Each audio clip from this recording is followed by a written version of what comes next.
I woke up to my 42nd birthday in the guest room again, the one at the Corrigan estate. Not because anyone was visiting, not because I snored, just because Sherry said she needed space. For the third night in a row, the sheets still smelled like lavender detergent and dust. I hadn't slept well. My back ached from the old pull-out mattress, and the pillow felt like it was stuffed with packing peanuts. I sat up and rubbed my eyes. From the hallway, I could already hear the voices, quiet, controlled, like they didn't want me to hear, which meant they were definitely talking about me. Doreen, Sherry's mother. I'd know that tight, judgmental whisper anywhere. She had a voice that always sounded like it was 2 seconds away from asking for the manager. I stepped into the hallway, bare feet on cold wood. When I hit the kitchen doorway, I caught Doreen leaning in close, murmuring something right into Sherry's ear. Her face changed the second she saw me, lips pressed, eyes smug, like she'd just drawn first blood. Sherry stood, turned, and walked straight over like she'd been waiting to do this. Without a word, she slapped me, hard. Her dad froze with a coffee mug halfway to his mouth. Her sister gasped. And my son, Evan, 14, from my first marriage, just stared wide-eyed like he couldn't even register it. I didn't say anything, not a word. I just blinked and stepped back, jaw throbbing, pulse hammering through my neck. Sherry spun on her heel and stormed out like she'd won something. I walked past everyone like nothing had happened, grabbed the coffee pot, and poured myself a cup with a hand that wouldn't stop shaking. Back in my office, I shut the door and dropped into the chair. My laptop was already open. I'd been watching it like a bomb clock for weeks now. The email from the Corrigan family trust lawyer had landed the night before, plain as day. Future disbursements contingent on 5 years of uninterrupted legal marriage. No separation, no divorce. Breach nullifies claim. I forwarded the email to a private backup, then closed the lid. Quick note, before we start. How's your day going, and where are you joining from? Under the desk, I reached for a small crate. Inside were 3 burner phones wrapped in socks, taped and labeled. I took out the one marked Red 1 and powered it up. I'd been collecting everything. Her coldness, her mother's manipulations, the sudden changes in bank behavior, and the part they didn't see coming.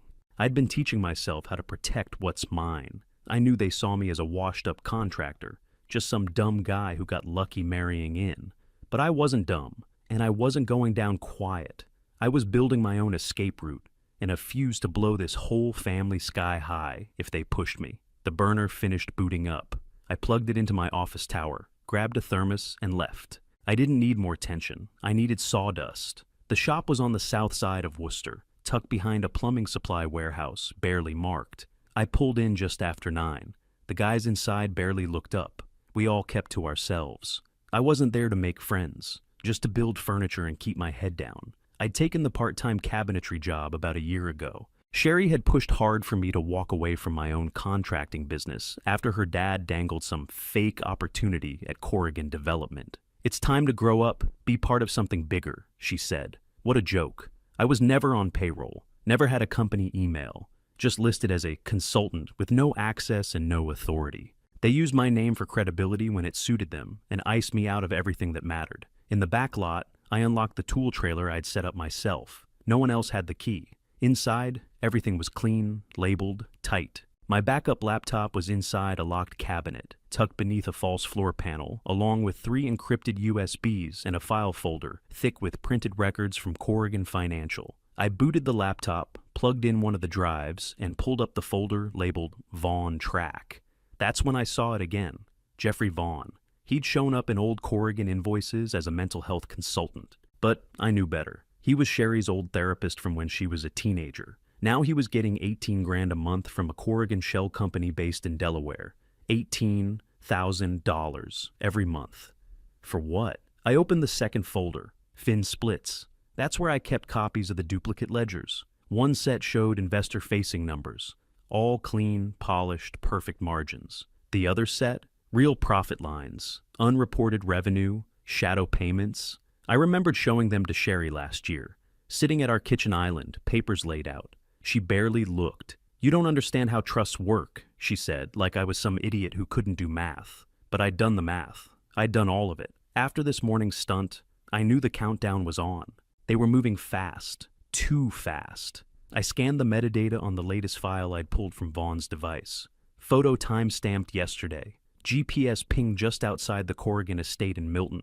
He was standing next to Doreen's Lexus. I clenched my jaw and pulled the drive.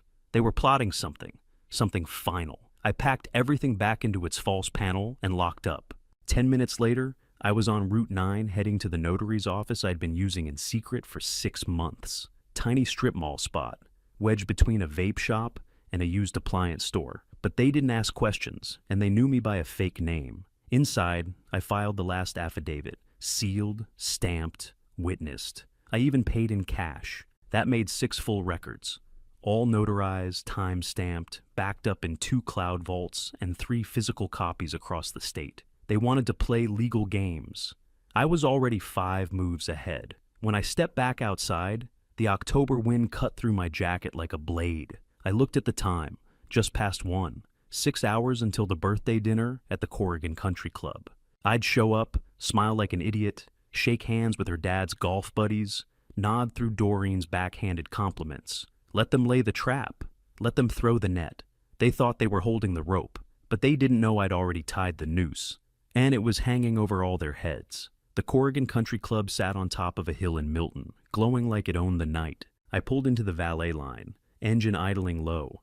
My reflection in the window looked calm, but my pulse was hammering. I buttoned my charcoal blazer, fixed my collar, and walked straight into the lion's den. The rooftop hall looked nothing like a birthday dinner. It looked like a political fundraiser. White linens, gold chargers, candles tall enough to double as weapons.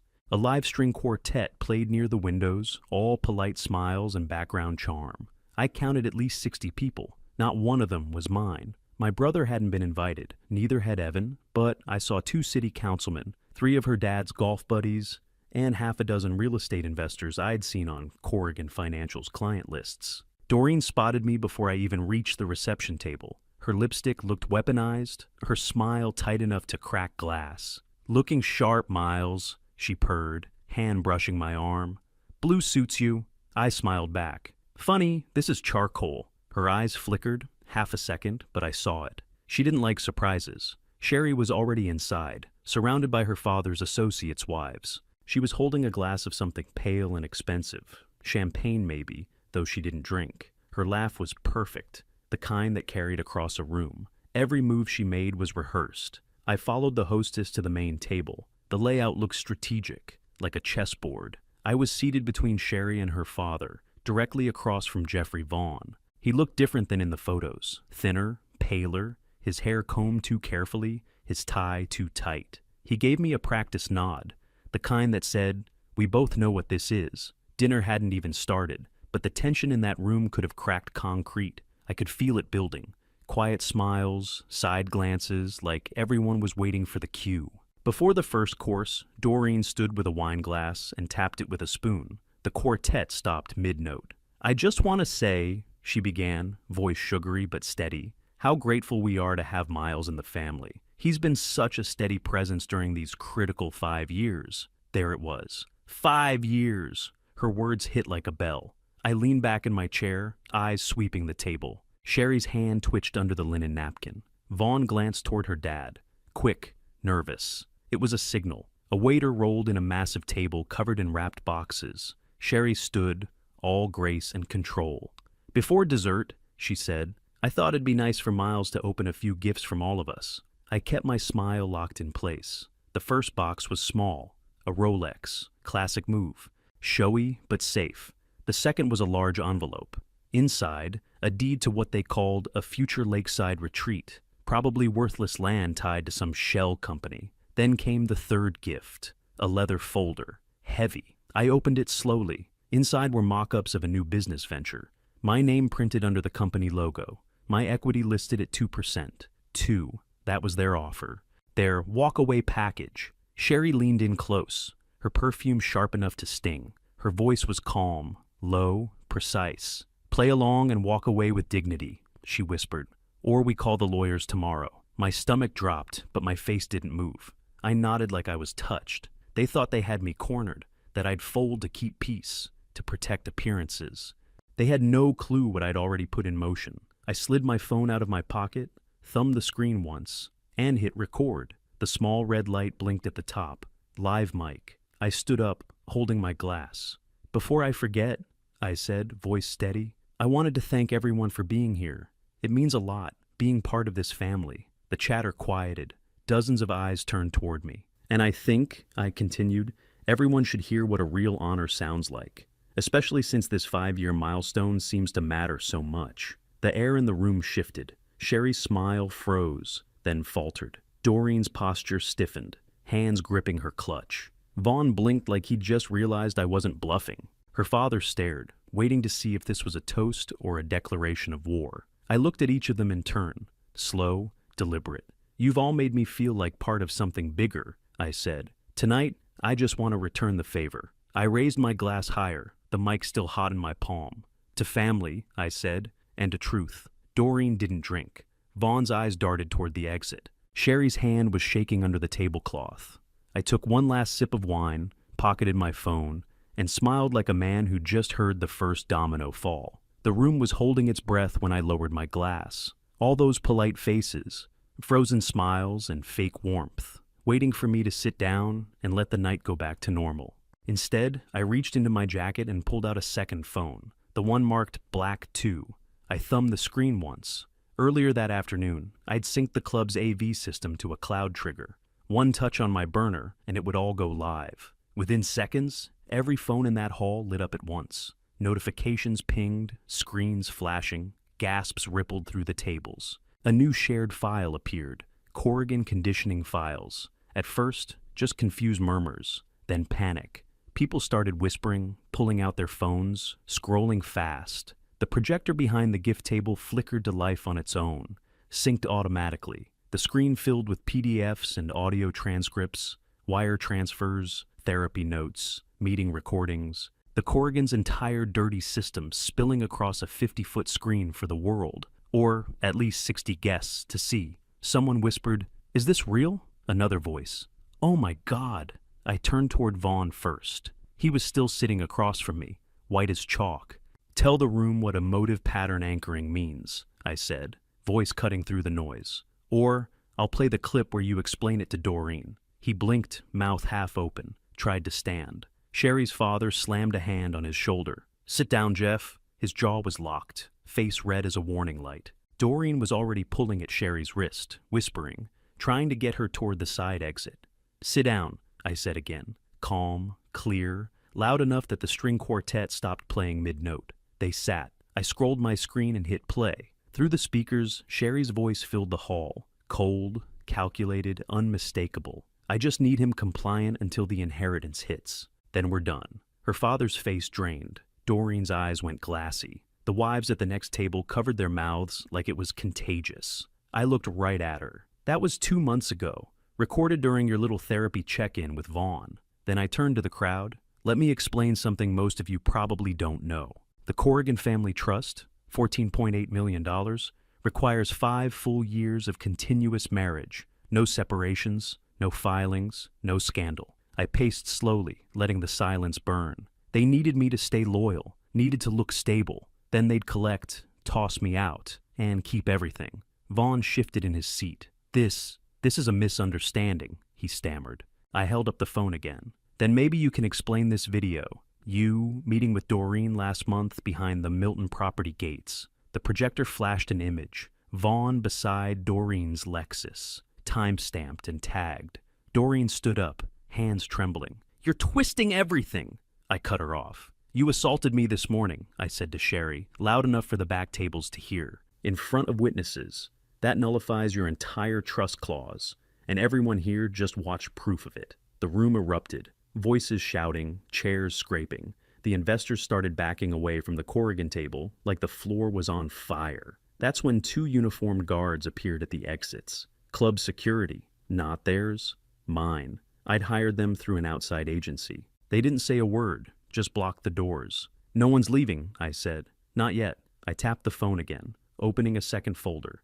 "And before you think about damage control, every file you just saw, already uploaded. Federal backup servers, timed release." Sherry's father slammed his napkin on the table. "You think this little stunt, this exposure," I interrupted, "isn't a stunt.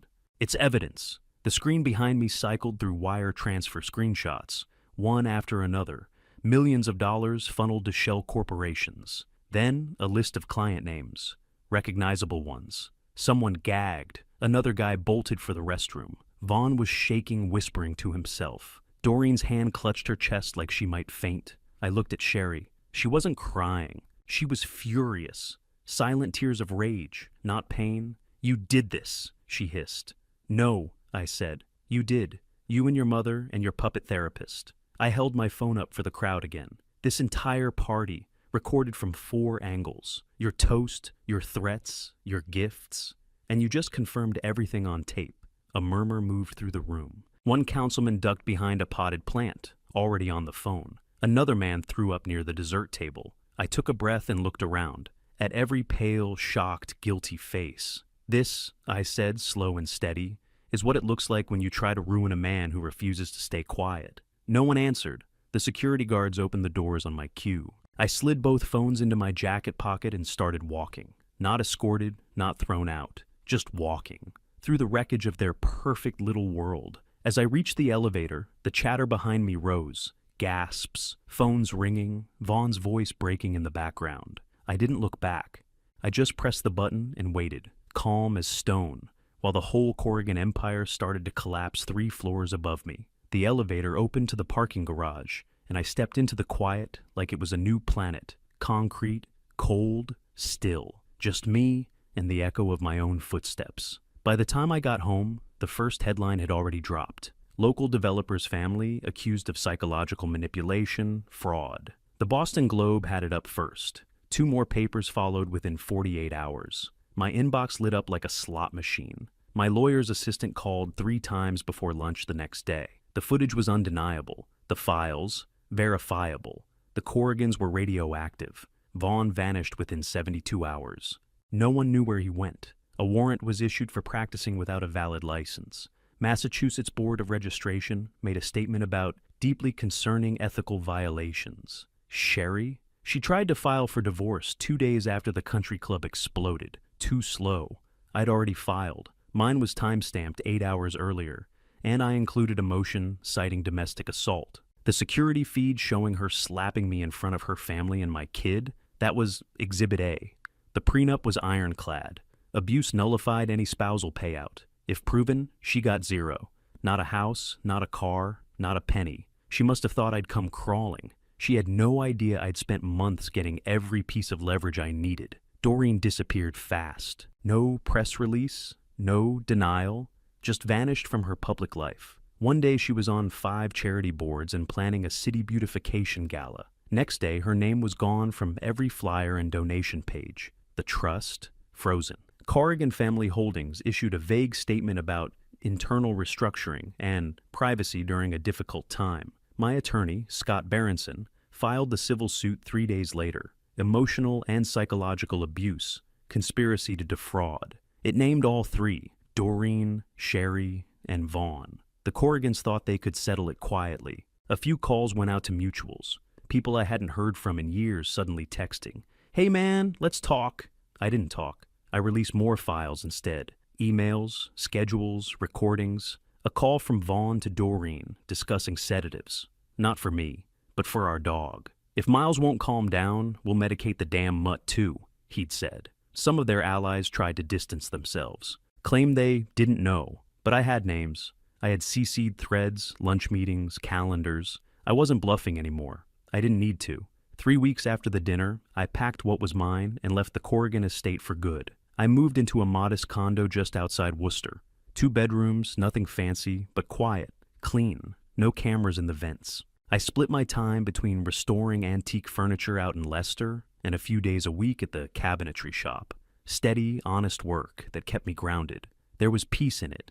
The smell of sawdust, the weight of real tools in my hand. You work with wood, it doesn't lie to you. It cracks, it bends, it warps, but it doesn't pretend to be something it's not. Some nights I'd sit on the small porch with a beer and let the silence settle. Not victory, just stillness. And that was enough. One morning in January, 2 black SUVs pulled up outside the cabinet shop. No sirens, no badges flashing, just 2 guys in plain coats, holding a sealed envelope with a federal watermark. They weren't there to arrest me. They were there for the files. The IRS had picked up the trail. Turns out, When you dump 27 gigabytes of encrypted financial records into a secure vault tagged to multiple shell companies and send the key to a whistleblower hotline, people listen. They trace the Corrigan's money trail to 3 offshore accounts in the British Virgin Islands. Untaxed, undeclared, over $3.2 million. That's what got the machine moving. A federal investigation opened within days. They asked me to testify under sealed proceedings. I agreed. Not because I wanted immunity. I had nothing to hide. I gave them everything. The financial records, the emails, the audio logs, the therapy transcripts. But what really got their attention? Vaughn's files. The feds flagged his notes within minutes. Behavioral pattern conditioning, compliance reinforcement, schedule-triggered emotional resets. They said they'd seen tactics like that before in classified military programs, but never in a domestic setting. Never used in private families to control spouses. That opened a second branch of the case. Sherry's father tried to backpedal hard. Claimed he didn't know, wasn't involved, thought Vaughn was just a coach or advisor. Told one investigator he thought I was paranoid and unstable. Then I dropped the audio. If Miles doesn't behave, his voice snapped through the speaker, we'll medicate the damn dog too. They played that clip twice. The agent sitting across from me didn't blink. Just wrote something in his notebook and said, "Thank you, Mr. Monroe. That'll do for today." By spring, the Corrigan name was Poison. Their biggest development project, a luxury mixed-use center in Andover, lost funding overnight. Lenders pulled out, contractors froze work, and the site sat half-poured for 3 months while they scrambled for new capital. Didn't happen. You couldn't Google their name without seeing the word fraud. The foundation started cracking, not just financially, but legally. The trust remained frozen, and the board of Corrigan Holdings replaced Sherry's father with a third-party firm to try and distance the company from the investigation. Didn't work. And then, after weeks of silence, I got the offer. A settlement. $1.5 million.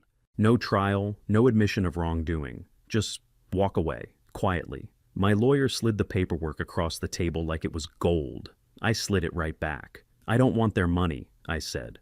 I want the truth. He nodded once and didn't ask again. See, it was never about the payout. Not for me. That's where they'd all screwed up from the start. They thought I wanted a seat at their table. They didn't realize I was lighting a match under it. I leaked one final audio clip a week later. Vaughn, caught on a call with Doreen, coaching her on how to push me emotionally, saying, "Guilt opens the door, shame keeps it shut." That one went viral. It didn't just take them down, it made people start looking at their own lives. I got messages from strangers. One woman from New York sent me a voicemail saying, "You gave me the courage to leave my husband. He was doing the same thing, just quieter." 6 months later, I walked into a community hall in Lowell for a veterans fundraiser. No stage, no press, just folding chairs, crock pots, and the smell of coffee that had been on since sunrise. I wasn't there to speak or shake hands. I was there to drop off a custom wood bench I'd built in my shop. Solid white oak, clean joints, no screws showing. I'd carved the names of 2 brothers who'd passed last year from the local unit. I placed it near the front wall where the flags hung. One of the organizers nodded at me and went to grab a couple guys to help move it. I turned to leave. "Hey," a voice behind me said. I looked over my shoulder. Young guy, maybe 30, ball cap, calloused hands. His eyes were a little too sharp for casual. "You're the guy who blew up the Corrigan thing, right?" I paused. "Depends who's asking." He stepped closer, lowering his voice. "My uncle worked on their Brookline project. Corrigan stiffed him on 2 months' pay. Your leak helped his lawyer get him a settlement." I nodded once, didn't say much. Then he held out his hand. I shook it. That was it. No cameras, no thanks, no speeches. That's what it was always about. Not revenge, not attention. Just the quiet dignity of seeing wrongs made right. I don't talk to Sherry anymore. Her last email came through her lawyer. She wanted peace or closure. Some word that meant, don't talk, just sign. I didn't respond, but I hear things. Her father's facing federal wire fraud charges. Vaughn's on a no-fly list. Corrigan Holdings had to rebrand under a different name, and even that isn't helping them get new deals. And me? I work with my hands again, still sanding down mistakes until they disappear. Still showing up to do the job no one sees. I kept one of the burner phones, not because I'm hiding anything, just to remind myself that sometimes the quiet guy in the room is the one who sees it all, and when it's time, he's the one who brings the whole house down.